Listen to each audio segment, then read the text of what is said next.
அழகே அழகு சீரியல்ல அடுத்த ஒரு எபிசோடில் நம்ம மதி இருந்துட்டு சுரேஷ் கிட்ட போயிட்டு சுரேஷ் மேலேயும் வந்து கம்ப்ளைண்ட் கொடுக்குறாங்க. என்ன விளையாடிட்டு இருக்கியா? இது ஸ்டேஷனு, உன்னுடைய வீடு கிடையாது, மரியாதையாக வெளியே போயிடு அப்படின்ற மாதிரி சொல்லிடுறாங்க.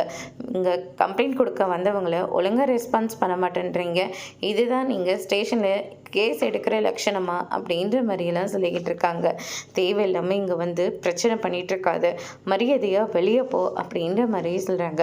இங்கே பாருங்கள் மேடம், இவர் இப்போ என்னோட கேஸை எடுத்துக்கலன்னா கண்டிப்பாக நான் சாரை பார்க்க வேண்டியதாக இருக்கும், நேராக கமிஷனர் ஆஃபீஸ்க்கே நான் போவேன் அப்படின்ற மாதிரி சொல்லிடுறாங்க.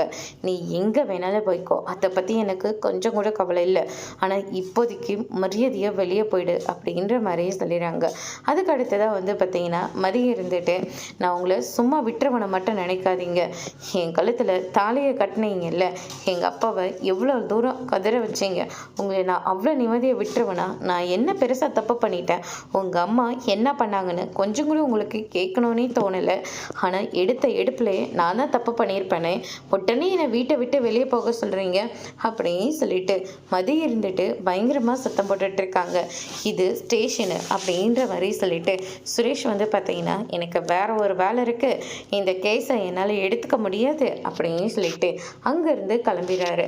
அதுக்கு அடுத்ததான் மதி ரொம்பவே கோவப்பட்டு நேராக கமிஷனரோட ஆஃபீஸ்க்கே கிளம்பி போகிறாங்க. அதோடு இன்னைக்கான பிரம்ம முடிச்சிருக்காங்க.